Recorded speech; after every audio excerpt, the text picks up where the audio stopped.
কি চাই তোমাদের? বিচিতে বাল হয়েছে তার চাঁদা। চাঁদা কি হলো? কি হলো? মনে হয় নাইট ফলস হয়েছে।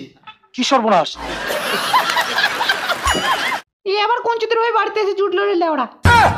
দুধ গুদ মুদ যাই একটা ডাক্তার নিয়ে এসে ওর টলে একটা ইঞ্জেকশন দিই। ডাক্তার লাগবে না মেশামশাই, ওর মুখে গরম গরম মাল ফেললেই ঠিক হয়ে যাবে। গরম মাল? হ্যাঁ, মুখে গরম মাল ফেললে আমি ভালো হয়ে যাব, ডাক্তার বলেছে।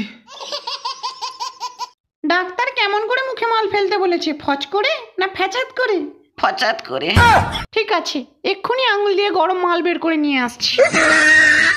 এই কিরকম রোগ রে মারা, মুখে গরম মাল ফেললে ঠিক হয়ে যায়? বাপের জন্মে এমন রোগের নাম শুনিনি বাবা। উঠতে পারবে না বিচিতে একটা ক্যাত করে লাথি মারবো? না, পারবো। ওই মাল দেখেছি তো, এবার উঠতে পারবো। এ কি ফেদা জাটা রোগ রে মারা, মাল দেখলি তাজা হয়ে যায়? কতটা চুষতে বাকি, কতটা মাল ফেলতে বাকি, তোর পোঁদের ফুটোর গু এখনো কি শুকতে বাকি। তুই ছোঁচাতে যাবি কোথায় বল না দীঘা না সুন্দরবন? তুই ছোঁচাতে যাবি কোথায় বল না দীঘা না সুন্দরবন? তোর শালি আমার বোন, তোর মুখে মাল ফেলবো অনেকক্ষণ।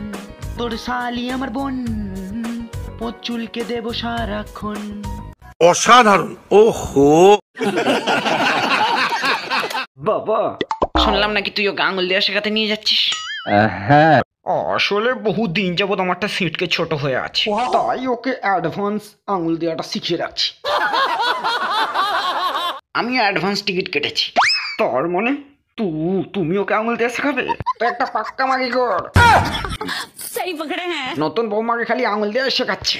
নে, দুটো টিকিট কেটে এনেছি বাস স্ট্যান্ডের পায়খানা থেকে, বৌমাকে হাগিয়ে নিয়ে দেখবি পোঁদে আঙুল দেওয়ার পর আর আঙুলে গু লাগবে না। বাবা, ইউ আর গ্রেট! আসলে আমি কতদিন এটা ভাবছি।